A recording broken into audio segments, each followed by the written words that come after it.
Good afternoon all, and thank you for joining us in celebrating our 3rd birthday at Greenlight Sites. My name's Niall Williams, I'm the Commercial Venues Manager here. I just wanted to give you a quick introduction to myself, the past patterns in private site fundraising, which many of you will probably experience yourselves, a bit of 2020, the story this year, and also looking at the future of the industry. So a bit about me, I used to work at Centre MK Shopping Centre in Milton Keynes.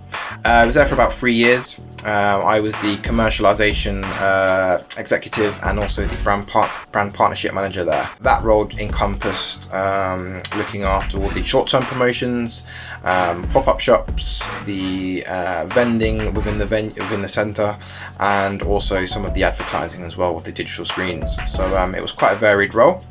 And within that, I used to deal with the face-to-face fundraising bookings that happened on a weekly basis within the venue. So I've worked kind of on the venue side of things and also the charity side of things, so it gives me a good insight into both areas. So looking at sort of the past patterns within private site fundraising, it used to work because when you're on the venue side of things, you're managed and judged by income. So it's all about the income, and you don't really think about the other side of the coin from sort of the charity perspective or the promotional operator perspective. There would be a space available for 1 week. One charity or agency would come in and say would pay X amount for that week, but then you'd always have someone on the other side of the phone saying, well, they'd pay more. So then you'd go back and forth all day, and it just gets ridiculous. So that was a past pattern, and I'm sure it happened a lot of different venues across the UK. And another thing as well that we've been sort of targeting in the last couple of years is increasing the charity access across different venues throughout the UK. There was always this kind of stigma, and you're probably fully aware of it, that venues are just banning charities without sort of giving them the chance, or they've been in there for a week, there was a couple of complaints, and then they've banned them, and that ban has been upheld for 2 or 3 years. So it's about us trying to break it down collaboratively with everybody. That being said though, throughout 2019, when I first came on board, me and Daniel were speaking about how we can increase the charity access and make more sort of sustainable relationships with venues. One of the venues that we ended up targeting was Westfield, so we thought, why not go for the biggest shopping centre within the UK. We were able to break down those doors and get some meetings and sit down with those guys. Their stance was no charities, we don't want anybody in, they're going to harass all the customers. So we were like, look, we can do this differently. We've done this at Milton Keynes. We used that as a case study. We were able to showcase how our auditing process works. And that was really sort of giving them the trust in us to implement that there. They gave us a trial. Trial went amazing. Thank you for all of the clients that took part in that trial process. You've managed to open that door at Westfield, and it's now a long-term sort of viable venue for many. So yeah, thank you very much, and we hope to bring you sort of more big venues in 2021. So as you know, obviously this year has been turbulent to say the least. COVID has sort of hindered everything from not just the charity sector, across the board. So that's why we hope that the way we've worked and able to help our clients get out of things for this year in terms of liabilities has been positive and has helped you. So there was a plenty of bookings made in advance where contracts were signed, licenses were in place. Usually the venues would uphold those and make us pay for them, but we had some difficult discussions with many of the venues, and we managed to get out of all liabilities for our clients. So they were not held to a single booking where they had to pay for that. And we've had the discussions where if we were to move those bookings, that they wouldn't be forced date moves, they would be flexible. So a lot of our bookings have either taken place, obviously when lockdown was finished early this year, or again lockdown's finished now, so people can book again, or they'll be moved into 2021. So again, with that, many of our clients were on retainers as well, so we're able to pause all those retainer payments during the first lockdown, and again, we hope that's helped you guys out massively. What we've also done as well, and there's been a lot of feedback on this, is that we've managed to get COVID cancellation terms from a lot of our venues.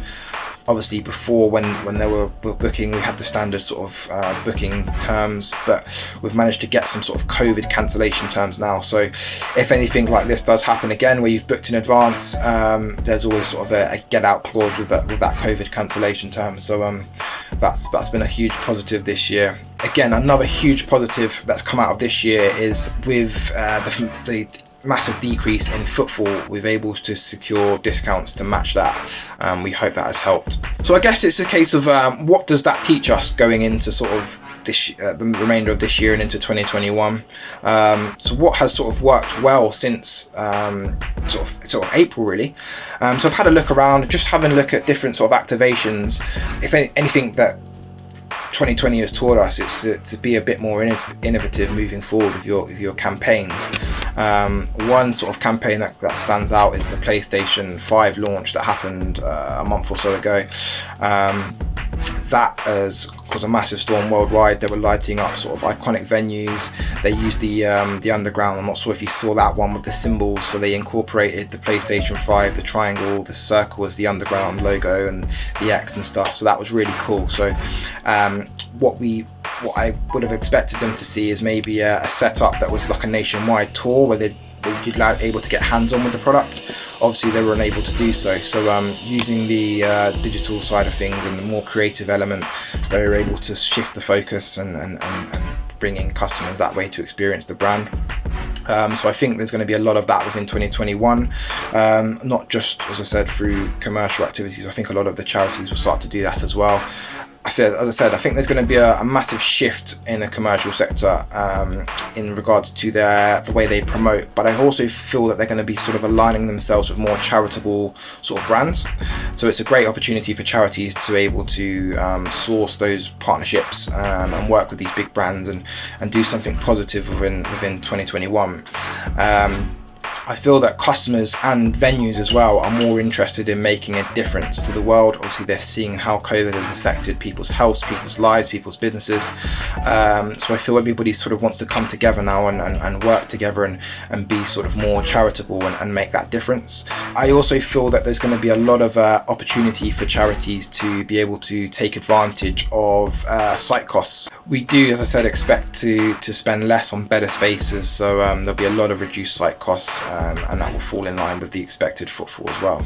We also feel there's opportunity as well to in 2021 for you guys to be able to look at maybe building your own stand. So if that is something you are looking at doing, we do have a contact that can come in and build a stand and work with you guys. The reason I sort of say that as an opportunity is because I feel there's going to be sort of a lot of cheaper building and production costs. So it's time to think sort of long term. So if you are looking at having sort of your own stand or your own sort of thing that you can your own stand that you can portably bring around different shopping centres, then most definitely get involved in that. Start to think about that kind of stuff now, because it's going to be cheap. They are quite expensive, but if you can look into that now and do it, then now's the best time to do it.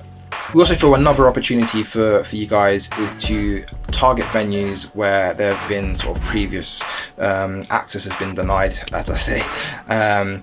So if there is any venues that you think out there that you'd love to get into and work in that you've not been able to before, please get in touch. We can, as I said, we've done it before with Westfield.